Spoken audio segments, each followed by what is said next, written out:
안녕하세요. 메이커 멘토입니다. 이번 시간에는 코로나 감염 현황을 오픈 API로 가져와서 분석하는 방법에 대해서 알아보도록 하겠습니다. 먼저 공공 데이터 포털에서 데이터를 가져와야 되겠죠. 그래서 www.data.go.kr에 접속해서 데이터 찾기, 그 다음에 데이터 목록을 차례로 선택합니다. 보면 data.go.kr에 접속하고요. 데이터 찾기, 데이터 목록을 클릭하고 여기에서 검색 키워드로 코로나라고 검색해 보겠습니다. 코로나. 그러면 코로나 관련된 정보들을 확인해 볼 수가 있고요.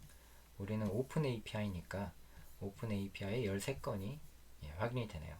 그럼 이 중에서 보건복지부 코로나19 감염 현황을 클릭하시면 됩니다. 그러면 코로나 감염 현황에 대한 오픈 API 정보를 확인해 볼 수가 있고요. 분류 체계나 아니면 관리 부서명, 그 다음에 API 유형이나 활용 신청이 얼마나 됐는지도 확인해 볼 수가 있습니다. 그리고 개발 단계나 운영 단계에서 모두 활용할 수가 있고요. 무료로 쓸 수가 있습니다. 그리고 상세 기능은 이렇게 서비스 URL과 그 다음에 요청 변수들, 그 다음에 요청 변수로 요청했을 때 어떤 출력 결과가 나온지도 확인해 볼 수가 있죠. 이런 식으로. 그래서 활용 신청을 하려면 이 버튼을 누르시면 되고요. 누르면 그럼 이미 신청된 상태에서는 이렇게 팝업이 뜨고요. 만약 신청되지 않은 상태에서는 이 화면처럼 활용 목적과 그 다음에 그 내용을 써야 됩니다. 활용 목적은 필수 항목이기 때문에 반드시 작성을 하셔야 되고요. 저는 교육 목적에 활용한다고 이렇게 작성을 했습니다. 그리고 나서 이 API 같은 경우에는 보통 하루나 이틀 후에 사용할 수가 있습니다. 그래서 바로 신청했다고 해서 쓸 수 있는 게 아니라 시간이 지나야지 사용할 수가 있습니다. 그래서 마이 페이지에서 개발 계정에서 현재 신청한 활용할 수 있는 승인되어서 활용할 수 있는 건이 보이죠. 실제 활용할 수 있다고 하더라도 바로 쓸 수가 없습니다. 이 데이터 같은 경우에는. 그래서 그것만 주의하시면 되고요. 서비스 URL과 인증키 요청 항목을 그 공공 데이터 포털에 전달하면 그 값을 응답 값으로 XML이나 JSON 포맷으로 가져와서 우리가 분석해서 서비스로 활용을 하는 거죠. 그러면 한번 그 샘플 데이터를 요청을 해보겠습니다.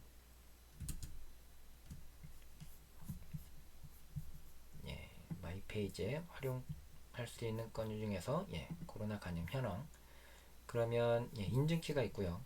그리고 미리 보기에 확인을 눌러보면 이런 식으로 요청 데이터가 있습니다. 여기서 서비스 키 같은 경우에는 이렇게 인증키를 쭉 복사해서 서비스 키에다 넣고요. 그 다음에 페이지 넘버나 뭐 넘버 오브 로우즈 같은 경우에는 뭐 한 페이지에 몇 개의 데이터를 보여줄지를 나타내고요. 스타트 크레이트 DT, 그 다음에 엔드 크레이트 DT는 생성 일자와 종료 일자입니다. 기본으로 이제 2020년 3월 10일 그리고 3월 15일 이렇게 5일간 발생한 그 간임 현황을 볼 수가 있는 거죠. 그래서 이걸로 미리 보기를 눌러 보겠습니다. 그러면 이런 식으로 이제 확인해 볼 수가 있죠. 여기에서 누적 그 확진자 수가 여기 디사이드 CNT입니다. 디사이드 CNT가 지금 8,000명 정도가 되죠. 이그잼 CNT는 뭐 검사 받고 있는 그 수로 볼 수 있습니다.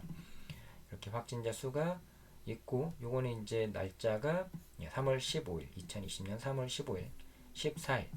특이하게 최신 날짜가 위에 가도록 되어 있는 거죠. 최신 날짜가 위에가 있고, 그리고 그 확진자 수를 보면 누적 확진자 수입니다. 당일날 확진자 수가 아니라 이렇게 누적 확진자 수가 있기 때문에 하루하루 확진자 수를 구하려면 뭔가 연산을 수행을 해줘야 됩니다.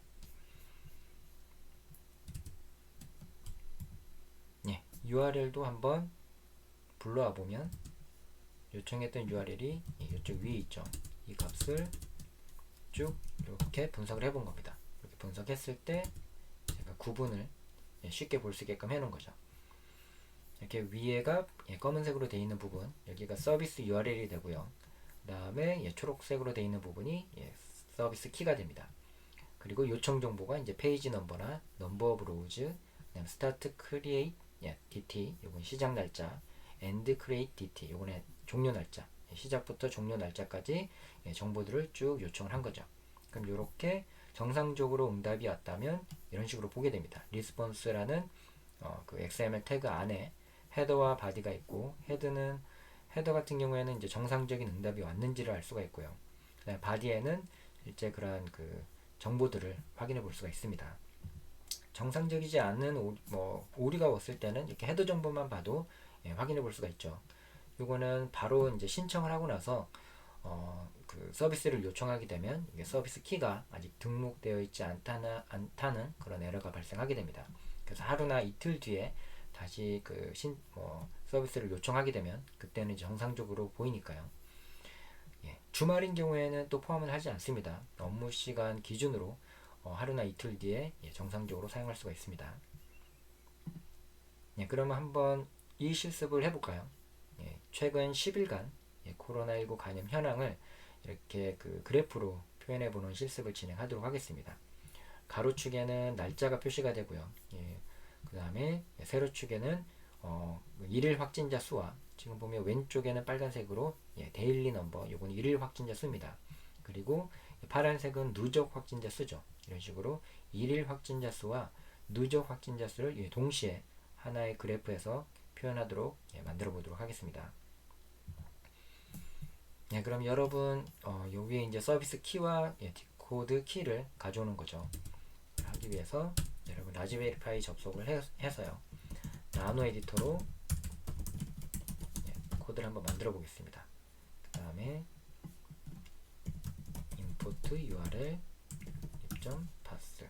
이거 같은 경우에는 인코딩 되지 않은 키를 가져오게 되면 이렇게 디코드하기 위해서 필요한 부분인데, 지난 시간에 그 인코딩 한 버전을 가지고 써봤으니까 이번에는 인코딩이 안 된 버전을 가지고 바로 그냥 서비스 키로 써보겠습니다. 그러면 import request만 있으면 되죠. request 하고 서비스 키로 직접 웹페이지에서 이게 디코딩 된 키를 그대로 가져오면 됩니다.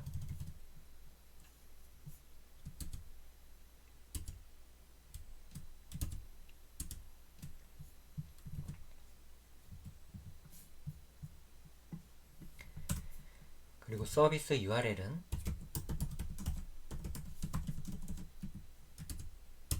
웹페이지에서 엔드포인트 이걸로 하셔도 되고요.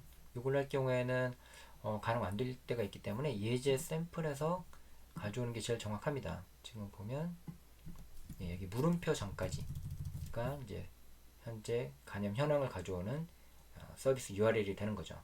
이거를 가져와서 코드에다가 붙여넣기 하고요.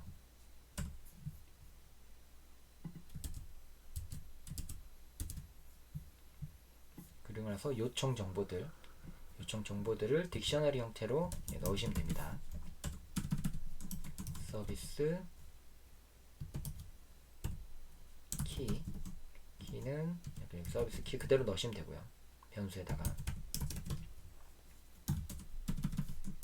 페이지 넘버는 첫 번째 페이지 이렇게 문자열로 다 넣으시고요.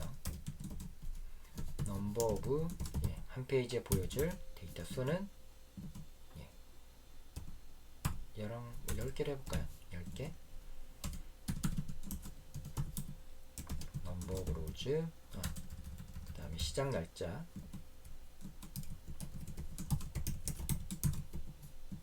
시작 날짜는 2021년 3월 16일부터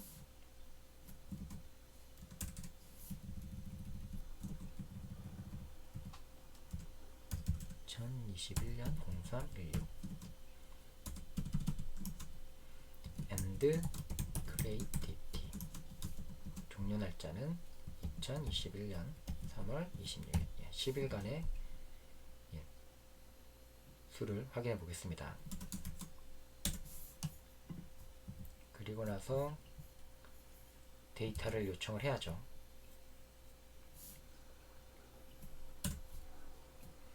요청을 하기 위해서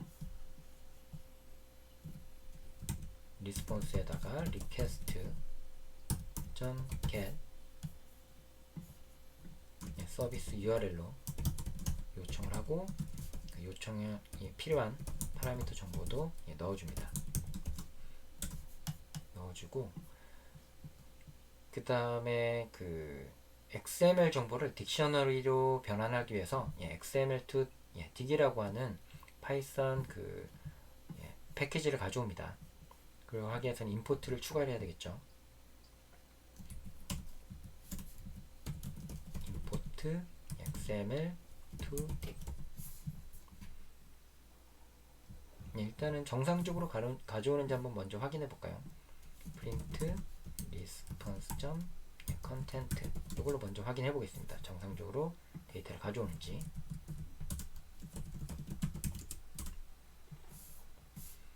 뭔가 오류가 있네요. 이런 경우에는 number of rows 콤마가 없네요. 콤마가 이게 문제가 아니라 콤마가 다 빠졌습니다. 그래서 콤마가 다 빠졌죠. 딕셔너리 형태니까 각각의 아이템들을 이렇게 콤마를 넣어서 저장하고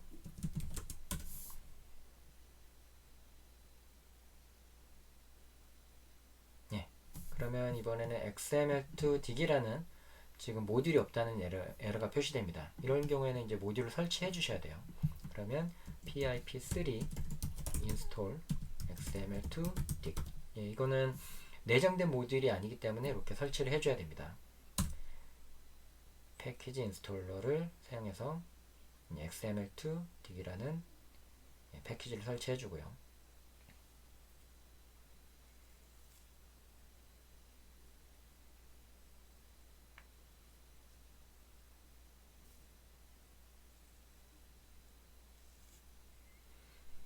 성공적으로 설치가 됐습니다. 그리고 나서 다시 한번 실행을 해보죠. 요청을 해서 뭔가 데이터가 온 것을 확인해 볼 수가 있죠. 이 부분을 이제 파싱을 진행하도록 하겠습니다. 파싱을 하기 위해서 코드를 이어서 이제 작성을 해볼게요. 한 가지 임포트를 더 해야 됩니다. XML2 dig 그 다음에 이제 JSON도 요건 내장 모듈인데요. 요거는 좀 이따 코드랑 같이 살펴볼게요. JSON이라는 모듈을 가져와서 출력한 부분은 지우고요. 그 다음에 지금 22번째 줄에서 이렇게 요청으로 받아온 값을 XML2 dig이라는 그 패키지를 이용해서 XML2 dig에 pass라는 그 메서드를 호출하게 되면 딕셔너리 형태로 이제 저장하게 됩니다. 딕셔너리. 그럼 pass the content 얘는 이제 딕셔너리 형태가 되는데 딕셔너리가 보통 순서가 없죠. 일반적으로는. 근데 얘는 순서가 있는 딕셔너리가 됩니다. 순서가 있는. 왜냐면 웹에서 가져왔는데 날짜가 순서가 다 바뀌어버리면 그럼 의미가 없겠죠. 다시 또 정렬을 해야 되는 문제가 있기 때문에 이렇게 순서가 있는 딕셔너리로 변환을 하고요. 그리고 23번째 줄에서 이 부분 때문에 이 JSON이라는 모듈을 임포트 해왔습니다. JSON하고 이제 그 파이썬의 그 자료 구조랑은 좀 다르죠. 그래서 먼저 JSON.dump라는 그 메서드를 이용해서 파이썬 객체, 요거 passed content는 파이썬 객체입니다. 파이썬 객체를 JSON 포맷으로 변경을 하고요. 다시 JSON.load를 통해서 JSON 객체를 파이썬으로 다시 바꿔줍니다. 그럼 어떤 현상이 발생하냐면 요거는 파이썬 다큐멘트를 한번 확인해 보셔야 될 것 같아요. JSON이라는 요거는 내장 모듈입니다. JSON 내장 파이썬 모듈이고요. 클릭하게 되면 JSON 덤프를 통해 가지고 JSON 인코딩을 하고요. 이렇게 인코딩을 하죠. 제이슨 덤프를 통해서 인코딩을 하면 이런 식으로 변환된다는 것을 의미합니다. 제이슨 형 포맷으로. 그리고 제이슨 로드를 통해 가지고 다시 디코딩을 하는 거죠. 그러니까 인코딩하고 디코딩하는 과정입니다. 그럼 어떤 현상이 발생하냐면 보통 여기서 쭉 이제 예제 코드들이 있는데 테이블이 중요합니다. 컨버전 테이블 서로 변환했을 때 이런 거죠. 파이썬 객체가 제이슨 형태로 바뀌면 딕셔너리가 오브젝트로 바뀌고요. 리스트나 튜플이 어레이로 바뀝니다. 제이슨으로 바뀌면 str이 스트링으로 바뀌고 인트 플랫 이런 숫자들이 넘버라는 형으로 바뀌고요. true나 false나 none도 이렇게 바뀌죠. 근데 보면 리스트나 튜플이 어레이로 바뀌는 겁니다. 파이썬에서. 그러면 처음에 튜플인 상태의 자료 구조도 제이슨으로 바뀌면 어레이가 되고요. 다시 어레이에서 파이썬으로 변경하면, 즉 json.load 메서드를 호출하게 되면 그때는 튜플 어레이가 리스트가 됩니다. 리스트. 그러니까 처음엔 튜플이라 하더라도 파이썬에서는 그 값을 제이슨으로 바뀌고 다시 파이썬으로 돌아오면 그때 이제 리스트가 됩니다. 그래서 이제 내용을 수정해 볼 수가 있죠. 그래서 그런 차이가 있고요. 그래서 여기서도 보면 덤프로 파이썬 객체를 제이슨으로 바꾸고 다시 로드로 가져와서 파이썬 객체로 다시 바꿔온 겁니다. 그러면 제이슨 언더바 스트링은 파이썬 객체인데 이제 포맷이 이런 식으로 키 값을 통해 가지고 값을 가져올 수가 있습니다. 쉽게. 이걸 한번 실습을 해볼게요. 제이슨 스트링 제이슨 점 로드를 하고 제이슨 점 덤프에서 파스드 컨텐트를 하고 나서 제이슨 스트링을 한번 출력해 볼까요? 어떻게 나오는지.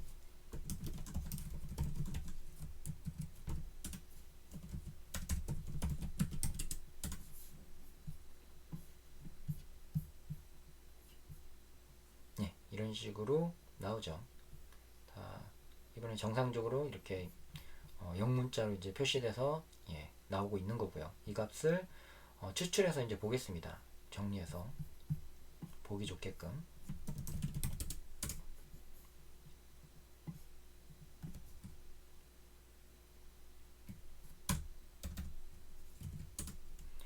데일리 카운트, 이거는 일일 확진자 수를 이제 저장하기 위한 리스트를 초기화를 하고요. 그 다음에 이거는 시작일, 그 다음에 이거는 확진자 수 저장하는 누적 확진자 수겠죠. 아이템즈는 이제 각각 매일매일 확진자 수를 일별로 가져오는 겁니다. 제이슨 스트링에서 리스폰스 이렇게 그 배열 접근하듯이 이렇게 가져올 수가 있습니다. 리스폰스 안에 바디가 있을 거고요. 바디 안에 계층형으로 가져오는 부분들을 이렇게 가져올 수가 있어요. 아이템즈가 있고 아이템즈 안에 아이템이 있겠죠. 이렇게 계층형으로 가져오는 것을 쉽게 가져올 수 있습니다. 그러고 나서 for in 아이템즈, 아이템들을 각각 추출하는 거예요. 필요한 부분만. 다 가져올 필요는 없으니까요. date append in 다음에 stat dt. 이 항목이 뭔지를 확인하려면 웹사이트에 가면 되죠. 여기에서 상세 설명, 그러면 쭉 출력 결과를 확인해 볼 수가 있고요. state dt가 기준일이 됩니다. 기준일. 그러니까 이 날짜에 이제 뭐 누적 확진자 수 그런 걸 확인해 볼 수가 있는 거죠. state dt는. 그다음에 decide cnt가 이제 확진자 수가 되고요. 우린 요게 필요한 거니까. state dt. 근데 날짜를 인덱스를 4분부터 가져왔기 때문에 연도는 제외하고 월일만 표시하게끔 하는 겁니다. 인덱스를 이렇게 가져오고요.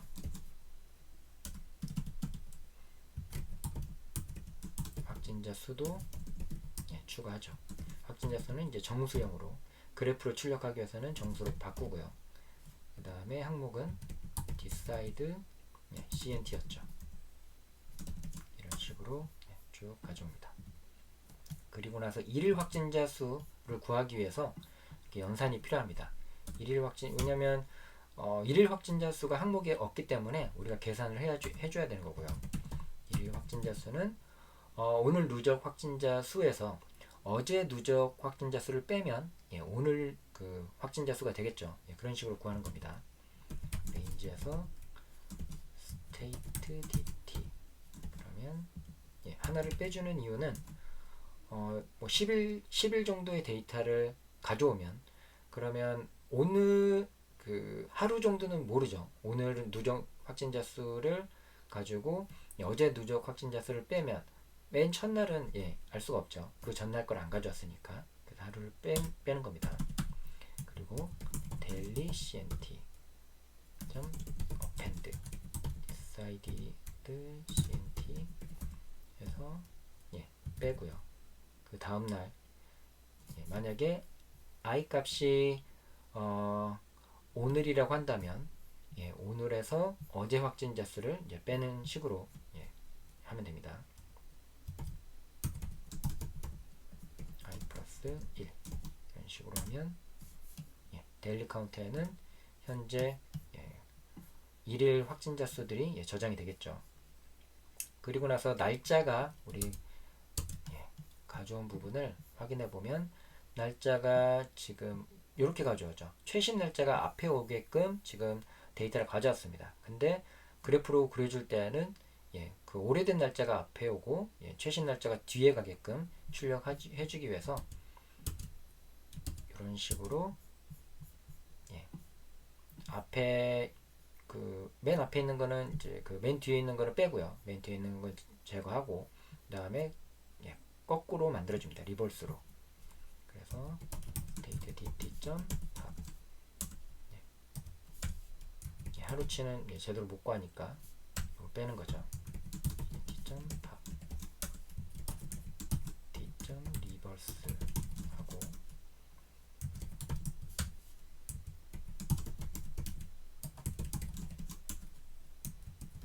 데일리 카운트도 이제 리버스 해야죠. 그리고 나서 이제 그래프에 그려주기 위해서 임포트를 안 했네요. 하나 보면 matplotlib이라고 하는 라이브러리를 추가를 해줘야 됩니다. plotlib.pyplot plt 앞으로 이제 plt라는 이름으로 쓰겠다는 거고요. 쭉 내려와서 x축을 공유해서 보여주기 위해서 좀 몇 가지 작업을 해줍니다. plt.subplot 플롯은 나누는 거예요. 나눠서 dc는 그 daily count입니다. 일일 확진자 수. 그 값을 여기다 넣기 위해서 날짜, state 시작 날짜죠. 시작 날짜. 그다음에 daily cnt 카운트를 하고 색상은 빨간색으로 표시할 수 있게끔 했습니다. 그다음에 set y축의 레이블도 정해줄 수가 있습니다. 그래서 이거는 daily 하루하루 확진자 수. 그다음에 여기 색상도 같이 맞춰줄게요. 레드로. 그리고 나서 이 값을 공유합니다. 공유. x축을 공유하기 위해서 twin x라는 메소드를 호출해주고요. ac는 이제 그 누적 확진자 수입니다. 누적된 확진자 수를 표현하기 위해서 날짜는 x축은 똑같으니까 state dt는 똑같고 decide count를 누적 확진자 수도 리스트에 있는 거를 넣어주죠. 그리고 색상은 다르게 표현해 볼게요. 블루로. y축도 레이블을 바꿔서 누적 accumulated number라고 해보겠습니다. 색상도 블루로 바꾸고요. 마지막으로 이제 plt. show를 해줘야지 그래프가 보이겠죠. 이렇게 하고 한번 실행을 해보겠습니다.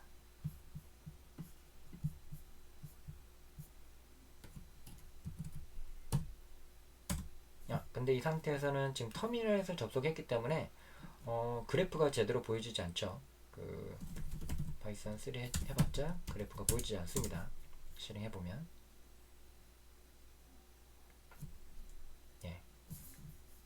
문자로만 이렇게 명령을 내리고 문자로만 볼 수 있기 때문이죠. 그럼 이거를 실행하려면 VNC 환경으로 우리 데스크탑 환경으로 접속을 했었죠. 데스크탑 환경을 하기 위해서 우리 VNC 뷰어라는 걸 설치했습니다.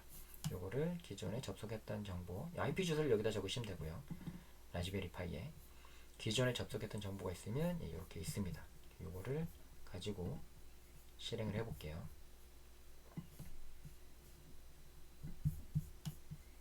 화면을 좀 더 키워서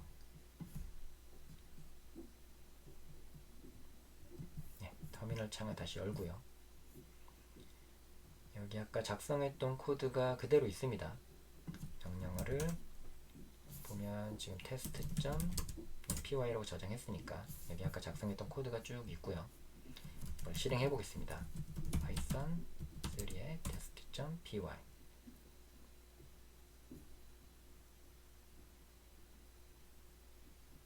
그럼 이런 식으로 일일 확진자 수와 그 다음 누적 확진자 수를 날짜별로 이렇게 확인해 보실 수가 있습니다. 나중에 날짜만 바꾸면 해당하는 날짜에 대해서도 확인해 보실 수가 있죠.